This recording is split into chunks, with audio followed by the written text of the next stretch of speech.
Down for the Count with Brandon Medina and Dan Alana. Yeah. Wow, ladies and gentlemen. Did I sound creepy there? You did sound a little creepy there, brother, but I'm going to let you slide. You sound like the big Valboski. Hello, ladies. Oh, my goodness. Welcome one, welcome all. How's everybody doing, ladies and gentlemen, boys and girls, children of all ages, ESPN San Antonio, as well as Mr. Dan Alana, Mr. Brandon Big Papi Medina. We proudly bring to you the best show in the world.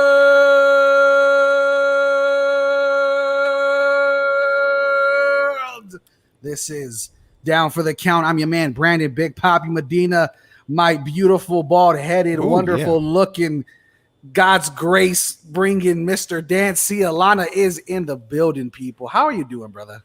I don't know if I'm bringing God's grace. I've been told that I bring the other guy's grace from down south. You know what I'm saying? You know that. We're Texas. Okay, but thank you for the compliment, though. I appreciate it. Yes. Dan we're coming out. We got to be positive. We're coming out of the pandemic. You and I are still banished from the studio. Probably me more than you, but we won't get into backstage stuff, dirt sheet stuff. The dirt sheets. But no dirt sheets. We are still affiliated with ESPN San Antonio, which we are very grateful for. Also, very grateful for James Pledger at ESPN San Antonio putting out that social media stuff for us. Always appreciate that. Oh my goodness, what a guy! What a guy! I mean, we have so much to get into, Dan Alana. We not only are going to get into a Backlash, but specifically a WrestleMania Backlash that we got to preview, as well as some big AEW stuff coming down the pipeline in the future. As you mentioned, man, things are starting to pick back up. We're starting to kind of get out of this funk. You and I both are vaccinated individuals. Go get vaccinated, people. But AEW Double or Nothing looking to be a full crowd, Dan Alana. Did you hear about this? I heard about this, and a few months ago, if I would have heard that, I would have been a little nervous. And quite frankly, I'm still a little bit nervous these days of having a full crowd. But like you said, a lot of people are getting vaccinated. The virus is, waning. It's still, very serious. Still thousands of people getting it every day, but a lot of people are vaccinated. It's definitely getting a lot better. So that first show back, whatever show it is that you go to, the first one with full capacity, no masks, is going to be psychologically a little bit weird for a lot of us, no matter when it happens. So I think it's time.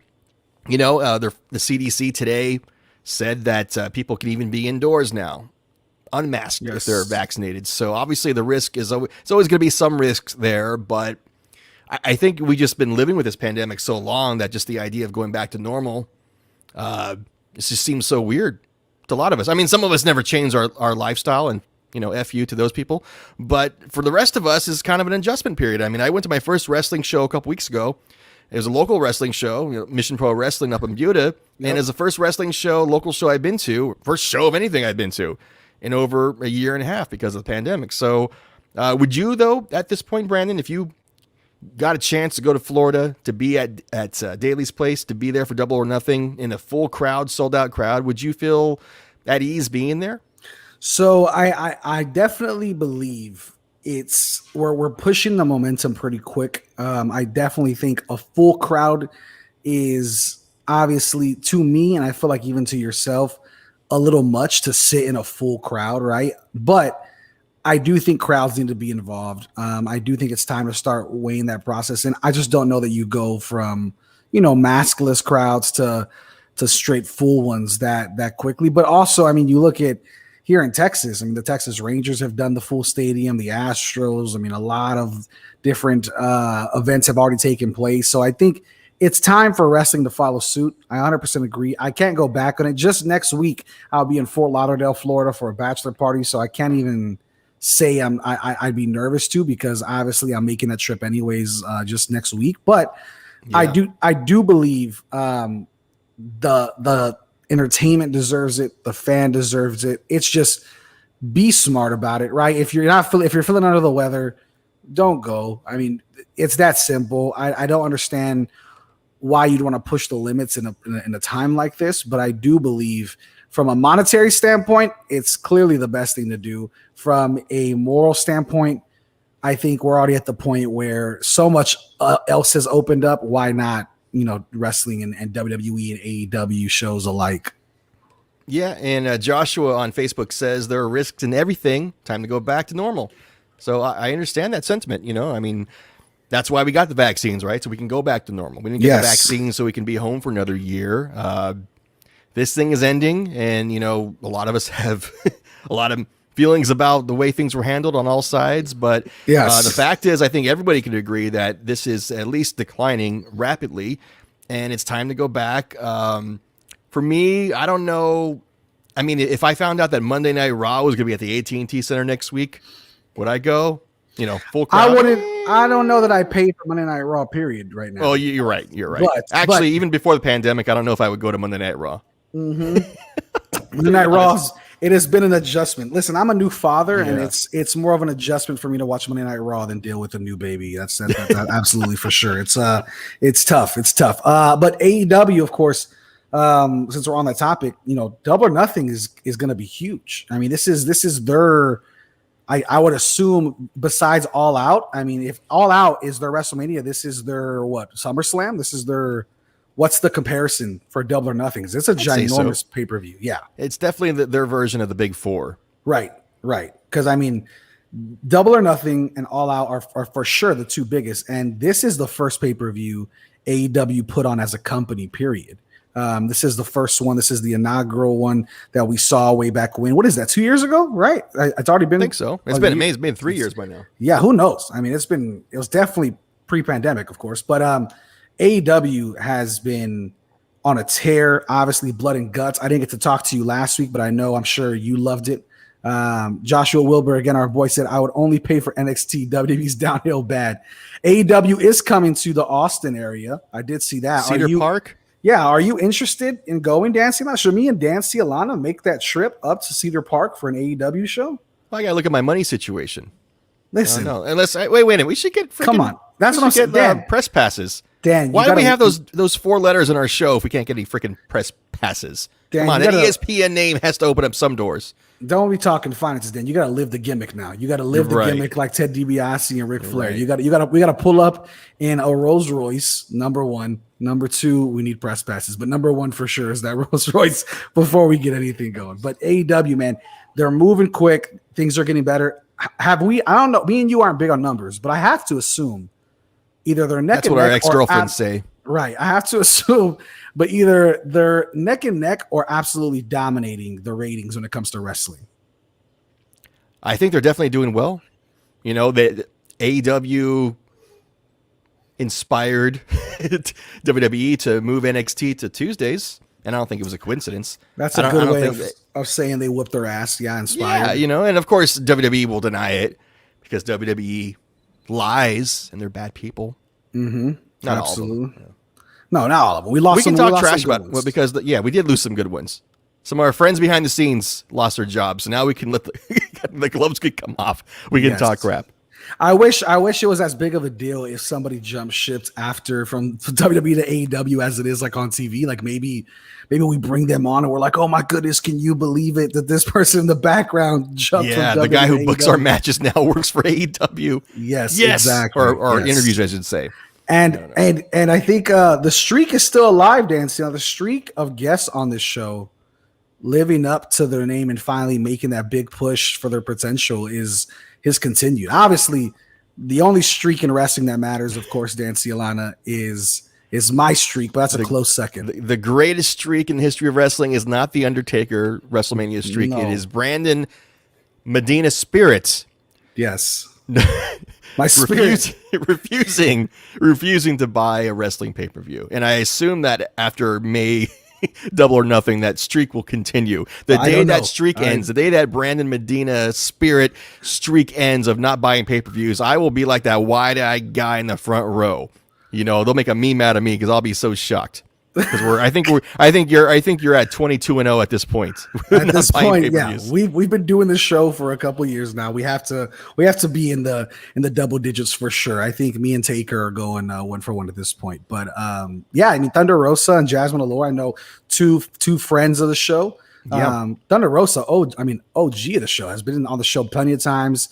We love talking about her, of course, local, both of them local. How incredible is it, Dan, that our show has been able to initially be the launching pad for many people? You know what I mean? I feel like you jump on the show, and then the next week or a couple weeks after, you're either in the Royal Rumble, you're either in a title match in the future. I mean, we're creating superstars here. This is not the developmental league. This is real deal. We're bringing superstars. Well, definitely proud of Thunder Rosa and Jasmine Allure.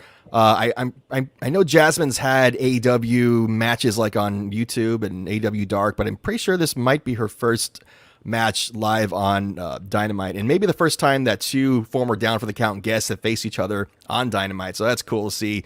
So I don't know about a launching pad, but every wrestler who is on our show, I mean, their careers don't get worse. Never. I mean, and I think also to that point, Dan, they can't be the first because we had Sammy Guevara and Matt Hardy on too. That was another big one that we had. So they faced in AEW. We have so many superstars on this show. I can't remember all these guys. The only superstar that I believe we need on the show next that Dan Alana is absolutely scared to bring on is MJF. We need MJF on the show. Oh. Dan Alana and I just be punching bags, but I mean, we need MJF. I think it's a lot of censorship that we're going to. I'm very sensitive, like he just seems like a mean person. No, like he enjoys hurting people's feelings, and I know you can roll with it. You like the roasting. You and the kids always roasting each other. I can't take it. I can't take it. I'm 40 years old, insecure, midlife crisis. I don't need this little punk, this millennial jackass, Gen Z, whatever he is, MJF. Coming on this show and trying to make himself look good by making fun of me. I can't deal with it.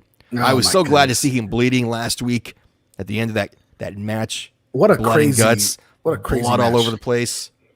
What a jackass. That guy's banned from this show. No MJF. I gotta say, I've had the pleasure of meeting Chris Jericho a few times. That spot surprised me, to be honest. I'm very surprised somebody, again, no disrespect, nothing but love, somebody at his age would still take a spot like that for MJF, who's my age. Like that's a big spot off that cage to take whenever you're really trying to push a show, push a feud. I mean, kudos to Chris Jericho, doing it for the business. Okay, I'm going to sound like a jerk here when I talk about that Jericho finish, falling off the cage or being pushed off the cage. Because I know you and I both respect all these wrestlers. We know that things often are more dangerous than they appear.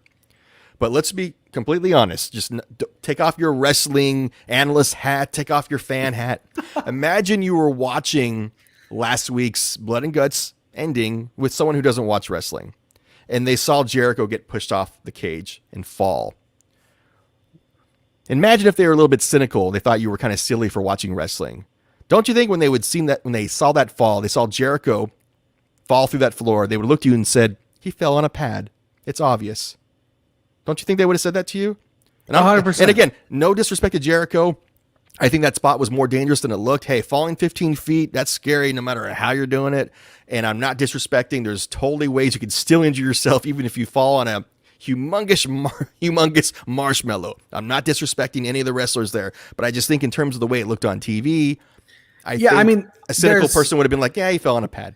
Well, the cynical person's Dan Alana in this circumstance. No, I'm not. I'm trying to be devil's advocate because I don't want to be an AEW fanboy. I'm trying to think of what someone would think if they were watching wrestling with me, because that's an important part. You and I talk about this all the time. Like, you watch wrestling with friends and family who aren't wrestling fans, and sometimes you're embarrassed. And I think, unfortunately, even though that was a great match to end blood and guts in that cage and all the blood, I just think the ending just looked a little silly. Even though I thought it was cool as a wrestling fan because I suspend disbelief. But if someone was trying to poke holes in the wrestling, I suspend disbelief. I suspend disbelief about everything. It's still real to me, damn it. All right. It's still real to me. I just think that a cynical casual fan would look at that and go, "Oh, he fell on a crash pad." No, I hear you. And again, would I do that spot with even 10 times more padding? Hell no. 100%. Oh, okay. No, I wouldn't. No, I wouldn't do anything. Oh, okay. I would take zero risks. I would absolutely let you push me off a cage, Dan Alana. Look, you would. No actually, when I was a 9-year-old kid, my mother asked me what my birthday wish was, and I said to come in at number 30 at the Royal Rumble and get chokeslammed by the Undertaker. That was my wish as a 9-year-old little boy. So I'm 100% down to take a spot. Let's do it. However, my spot would look a lot more like Rikishi's than it did Chris Jericho's. But you did it for The Rock. I did it for The Rock. But when we talk about this finish, you're right. It definitely didn't look as real as it possibly could. But also, here's the thing about AEW. They have a track record now. This is the second or third time that exploding barbed wire death match. I know. We don't want to bring it up. It seems as if we've looked past it. We pretended it didn't happen. The exploding barbed wire death match explosion at the end was as janky and trash as it gets. I mean, it did. And I can only assume that AEW lost a couple of followers that night and lost a couple of viewers because it was not good. But weren't you watching with some friends? I was watching with family. What the hell is this? I was watching with family to keep the streak alive, of course. And as we were watching with your Russian VPN or whatever the hell weird link that downloaded malware. I don't listen. It wasn't the OnlyFans. It wasn't that, but it was AEW pay-per-views. But whenever I was watching it, a lot of people in my family were like, "This is it." Like the whole match, they're like, "Wow, this is crazy, dude. Man, we need to start watching this." As soon as that happened, all interest was gone. Everybody was like, "No chance." Even my fiance was like, "Grow up, kid. Turn this off." Turn this off. Like 8 months pregnant, 7 months pregnant. She's like, "Yeah, you're not fit to be a father right now watching this." So wow. I think that's where it got, because it was janky, man. It wasn't good. It was rough. Right. And so I think with this finish, it looked better than that because you can't go much worse than that. But for the match itself, it worked. It was okay. Obviously, everybody's going to sell it. I think for Chris Jericho's health, this was probably the best way to do it. Sure. And I mean, we've seen it before. We've seen the thing that WWE does very well, though, Danny, you know this, is the cutaways. You don't see the full fall. You see the Shane McMahon one from way up there at the top, the Jeff Hardy from the Titantron. You don't see the full fall. They do the cutaways and they zoom in on them already crashed into the ground. They don't show the full fall. And that's maybe where AEW is trying to be different, was trying to be a little bit more edgy, and it just did not look as good on TV as maybe it would have had to do the cutaway. And ultimately, if you have to choose between whether it looks cool for the TV audience or the fans in attendance, you choose the TV audience. Right? I mean, I get it. They wanted to make it look good in person there. I just think it didn't look as good as it should. I feel it now. Cool. Now, when we talk about wanting to make it look good, let's bring up Dancy Alana's 8th crush in wrestling is Zelina Vega. We're hearing possible rumors. Dan, is this on the rumor mill? Is this on the dirt sheets? Where are you getting this information, sir? Dirt sheets are reporting. Well, I don't know. I don't know if Fightful wants to be referred to as a dirt sheet, but I think Fightful was the one who had the story first. The rumor today that apparently Zelina Vega was at the Performance Center, the WWE Performance Center today, and may possibly be making a return to WWE very soon. Very surprising news since she lost her job very suddenly a few months ago. I don't remember particularly if she quit or she was fired or quit because she was going to get fired, but a lot of it had to do with disagreements about doing third-party things like OnlyFans. So I'm sure, Brandon, before this show, you did your due diligence and tried to, just went to the Zelina Vega OnlyFans to investigate. Just to investigate. Completely investigative professional journalism. courtesy. That's all it is. Exactly. Yes. So, I mean, the last time you tried on the air to look up the Zelina Vega OnlyFans, your internet crashed, your computer, I think, just started smoking, caught on fire. Something like that. Couldn't stand it. But yeah, I mean, she could be back. She could. And I hope the rumor's true. I really think Zelina Vega didn't have a chance to really thrive and really kind of shine at WWE.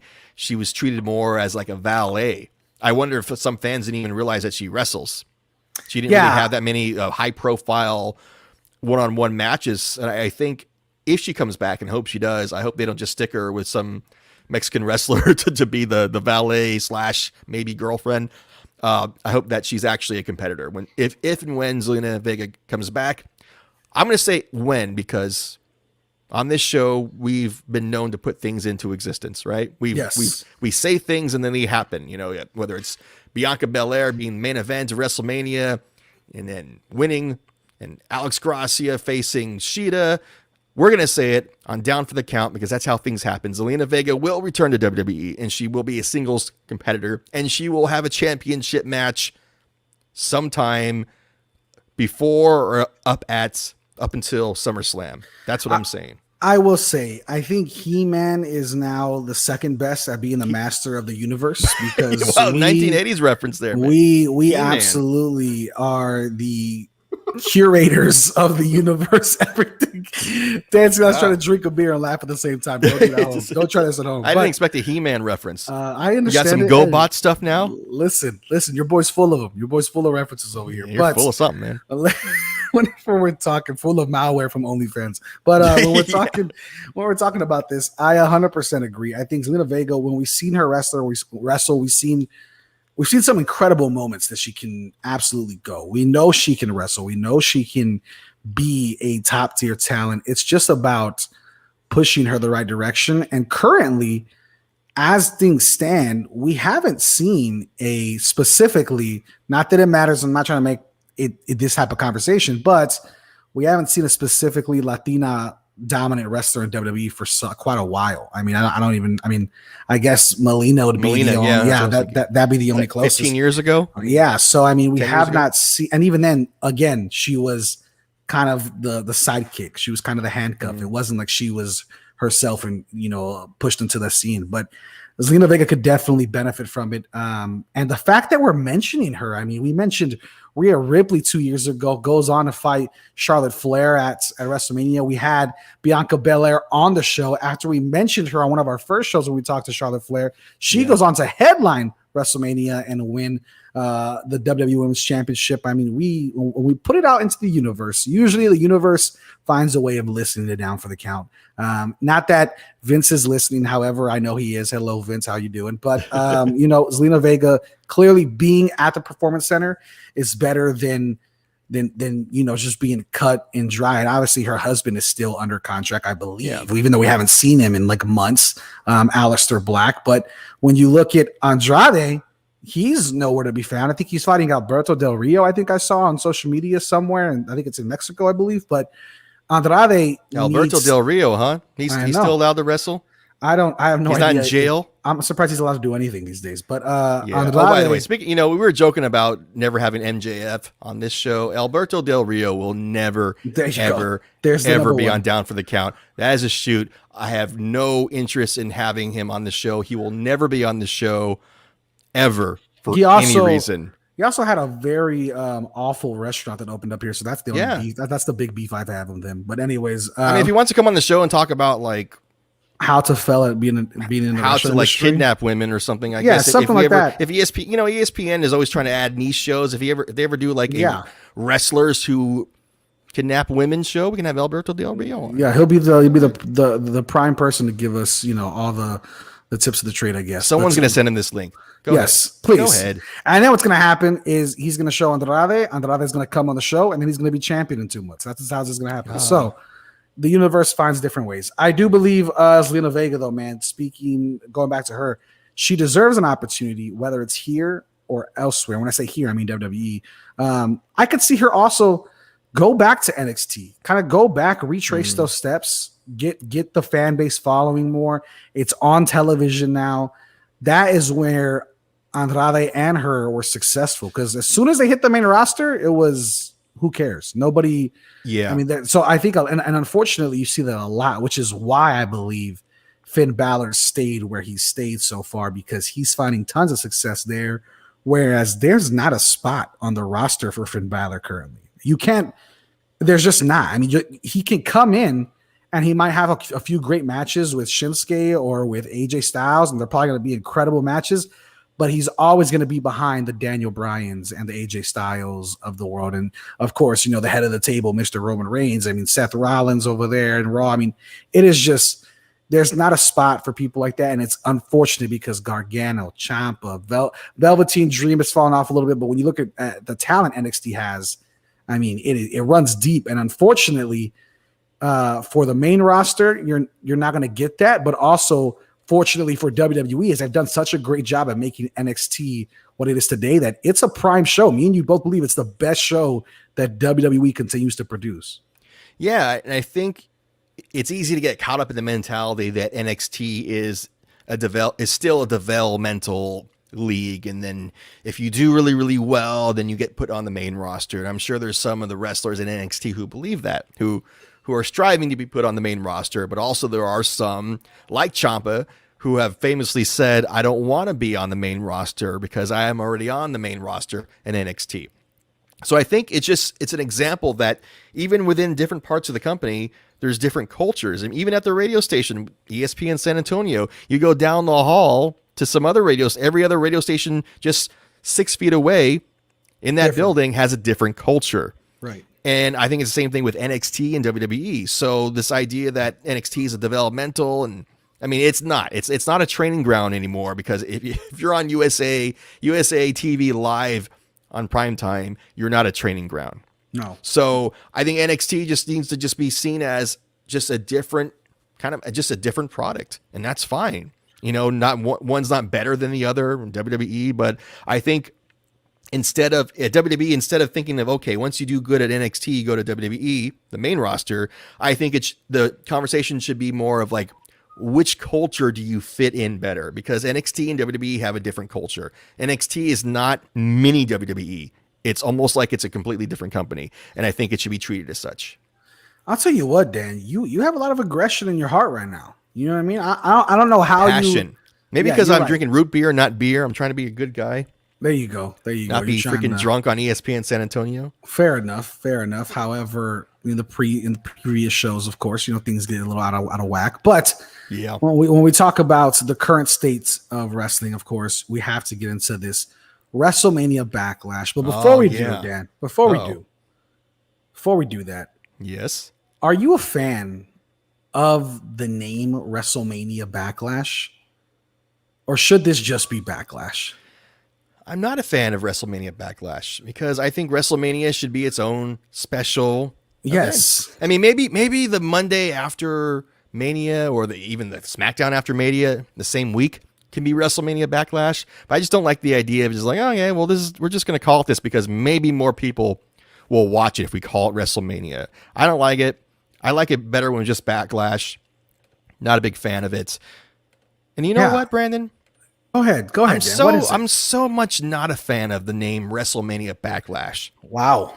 That I wish I can just go find the person backstage at WWE. Right. The pay-per-view producer, if you will. I want to find who made up this name, whether it's Vince McMahon or somebody else. Not only that, I'll add to it, Dan. Who does the tie-introns for this? Because there's no more special entrances. There's no more special. We're losing the special filling of pay-per-views, Dan. Gonna find those people who are soiling the name of WrestleMania. Soiling, yes. I want them to. I'm gonna sit down with them. I'll give them a piece of paper. I want them to write down the reasons why they thought WrestleMania Backlash would be a good title. Yep. And then, Brandon, I want them to take that piece of paper, take it, crumble it up, get some KY jelly, some extra KY, shine it up real nice, turn it sideways, and stick it straight up your candy ass. That's what I'm talking about. Welcome back. What a great segment. We forgot about you guys for a bit. We're bringing it back. We're bringing back.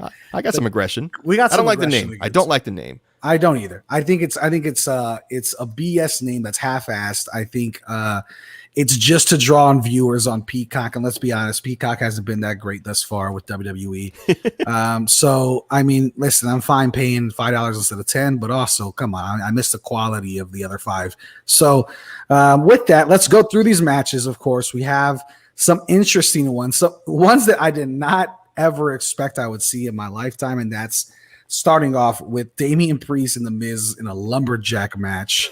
This doesn't make any sense to me whatsoever, but this has been drawn out so long, and it's one of the biggest reasons it's so hard to watch Raw these days. I mean, come on. How long are we going to push for Damian Priest to become a fan favorite before we just like force him on everybody? Speaking of guys who should never have left NXT, he's like, oh, great, I'm going to be on the main roster. I'm going to be in WrestleMania. And now he's like, all right, well, I'm going to be in a lumberjack match with The Miz. Yes. For some reason. And The Miz is probably mad, too. They're probably both mad.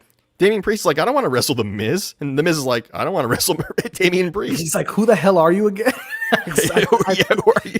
He's like, hey, listen, are you a fan of the Miz and Mrs. or are you a wrestler? I have no idea. A lumberjack match. I'll only watch if the lumberjacks are actually wearing flannel. Yes, I agree. Like back in the day. Like I don't. That's way way back back in the day. This. Yeah, it's early '80s. Back in those He-Man days you're talking about. I don't get this. I don't. I don't know if Bad Bunny's going to come out dressed like a lumberjack or he's on tour. I don't know what the hell's going on. I don't care.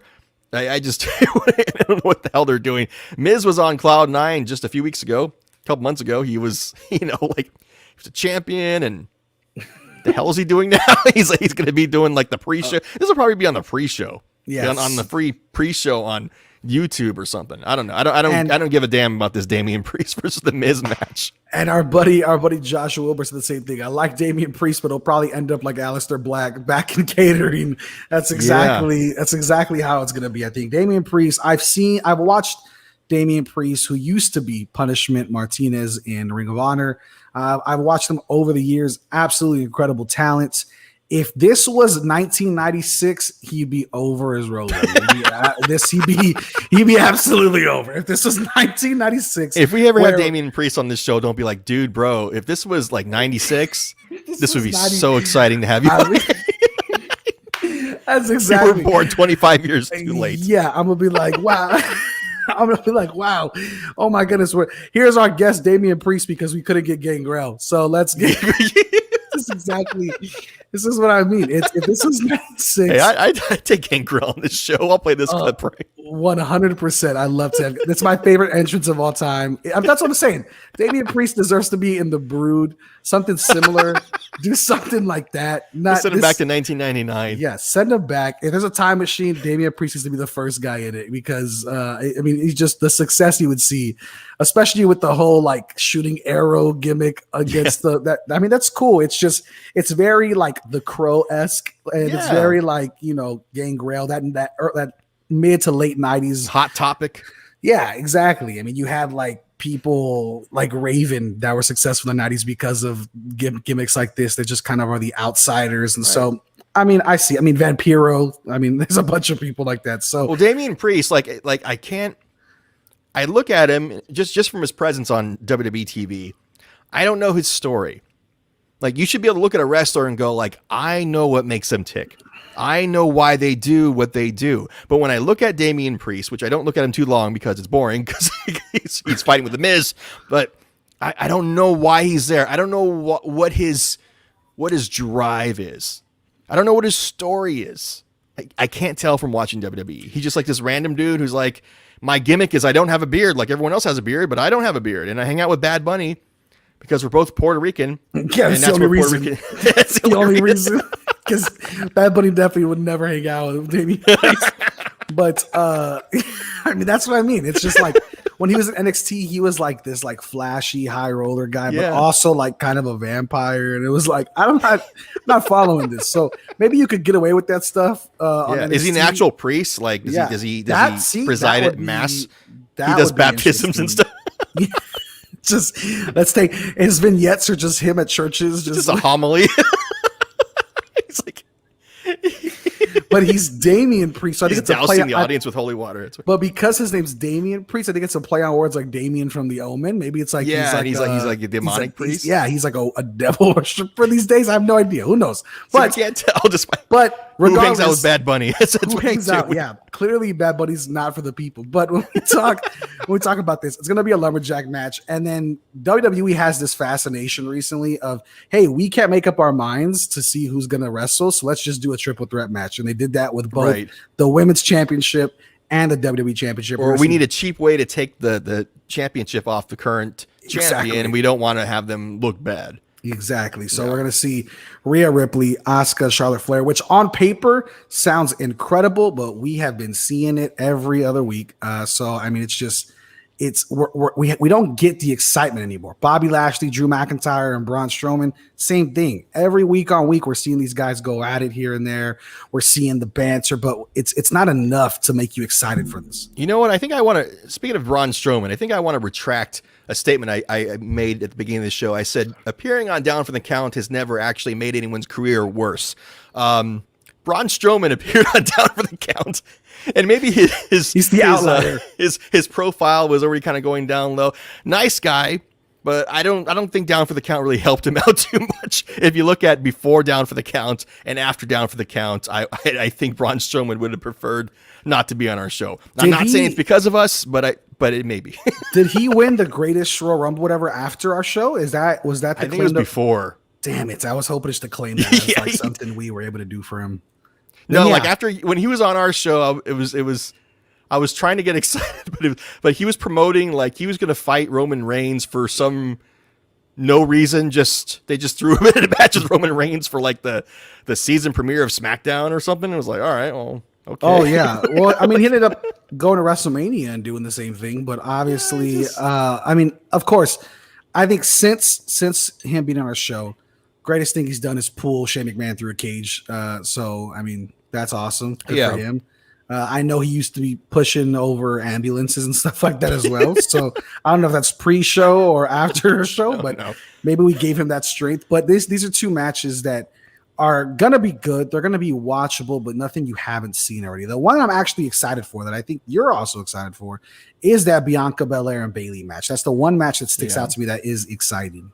Man, you know, I have mixed feelings about this one because I love Bianca Belair. Obviously, anyone who's been on our show is going to have a bias.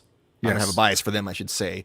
And I also think that Bayley needs to be more high profile. I don't like the way they use Bayley. I hated how Bayley at WrestleMania was just like not doing anything besides walking around and talking to people backstage and getting beat up by the Bella twins who just had a baby like 2 days ago. But now we're supposed to believe that they can beat up Bayley. You know, it doesn't make any sense. So I kind of want Bayley to win, but I don't want Bayley to win because I want Bianca Belair to be a legitimate champion.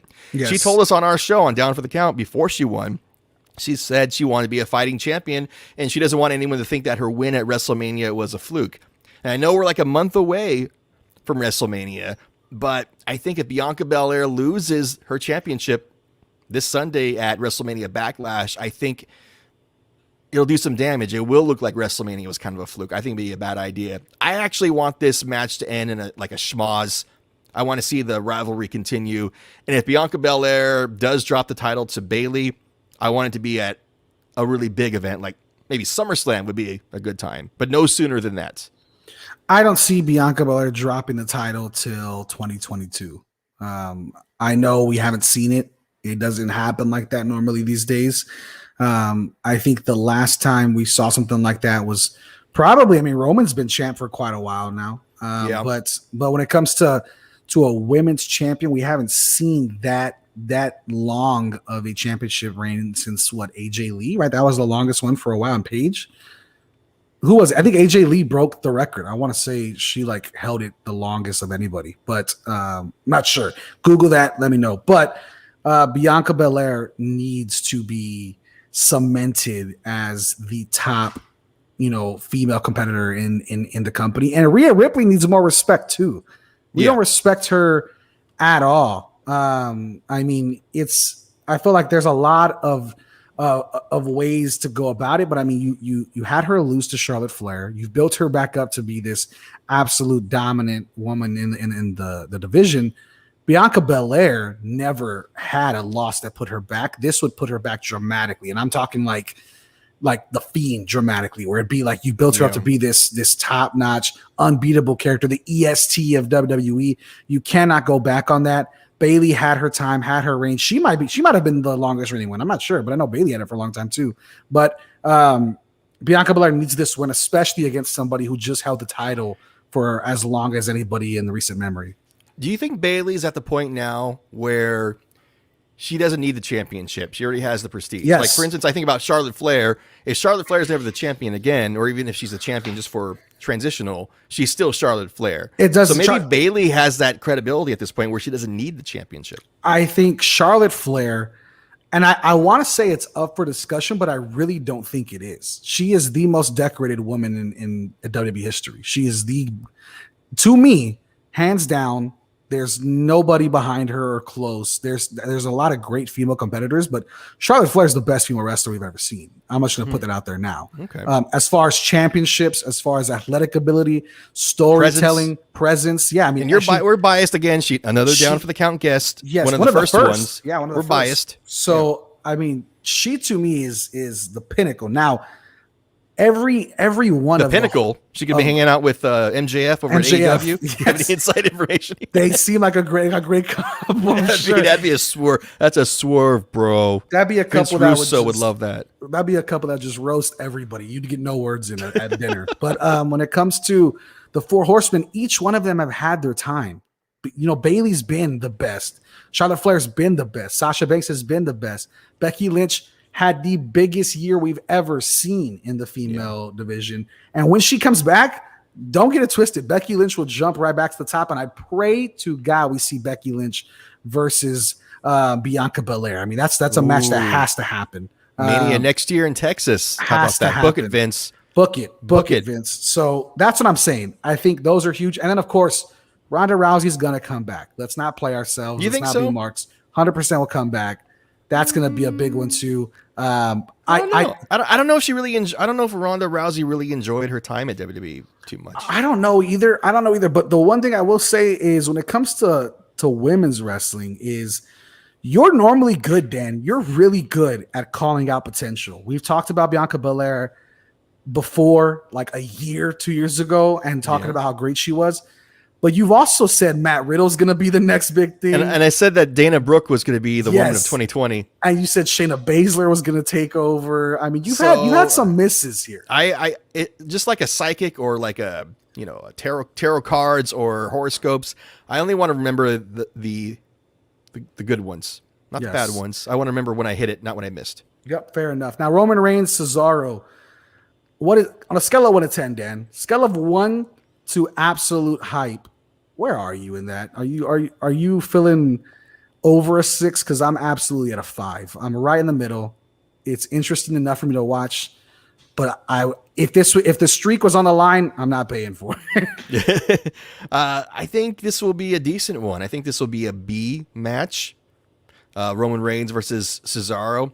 I don't think there's any way Cesaro wins, but I think this match will set up Cesaro as like a real contender in terms of just like, wow, he's right there. He's going to get at the championship any day now. WrestleMania was the first time that he got like a singles win.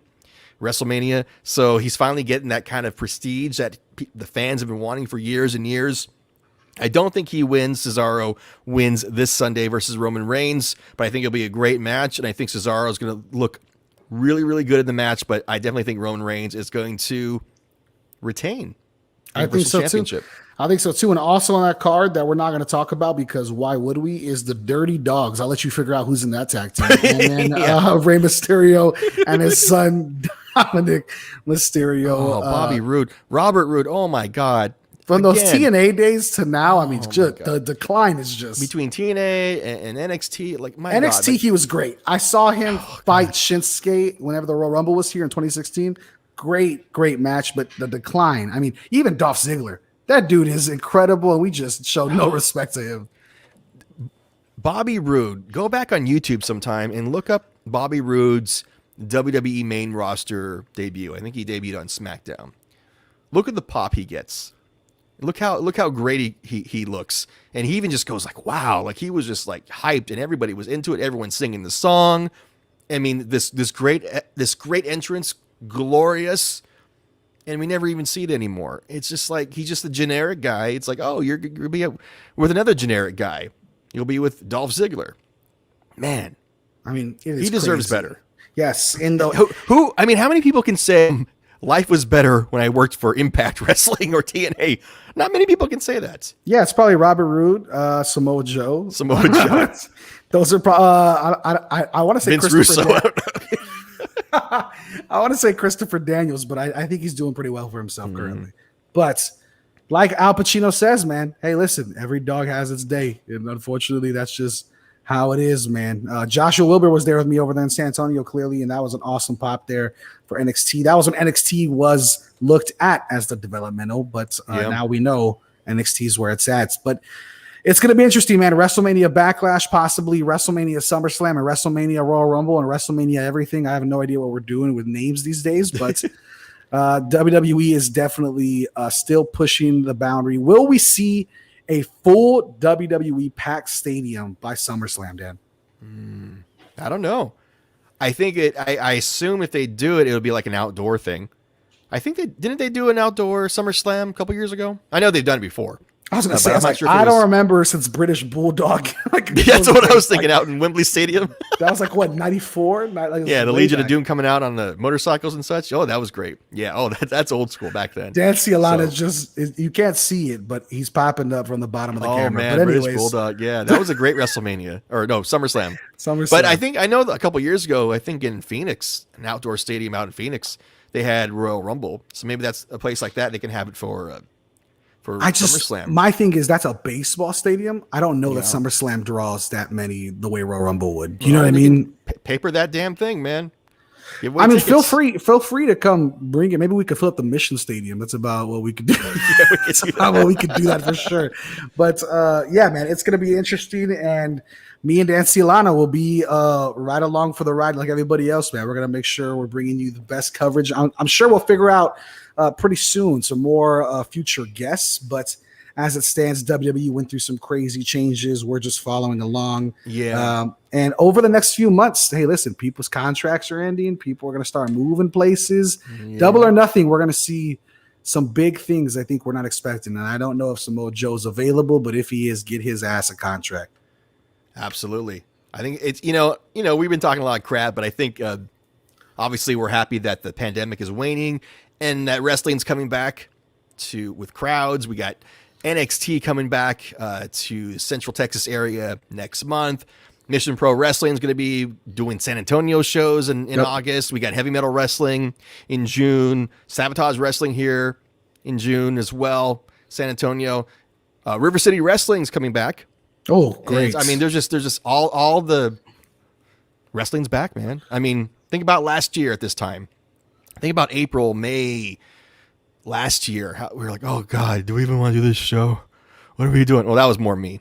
I was going through my psychological crisis, but but it's back now. It's kind of hard to believe that we're actually getting back to normal. And man, in less than a year, we're going to be in Texas, where we are in Texas now. We'll be in Dallas, Texas. Oh, and we will be there. Just make sure for WrestleMania next year. So it's a good time to be a wrestling fan. Yes, it is. We need to figure out how to get on Radio Row because we're going to be there next year. I'll be there as a fan, but I want to be there as media too. We need to make sure we lock that in, Dancy Alana. But I think they call it Media Row now because there's different media, Fair enough. Maybe it's just called, I don't know, MJF Row. But whenever we because listen, he's the best talker in the business. Don't disrespect it now, Dancy Alana. Yeah. Come on now. However, we're going to be there along for the ride with you guys. And like Dancy Alana said, it is back. Everything is starting to come back. Wrestling's coming back. In the words of Eric Bischoff's theme song, I'm back and better than ever. So With that, we're going to bid you guys adieu. Thank you guys for joining us. Follow us on Twitter. Make sure you hit up Dancy Alana at Dan for the Count.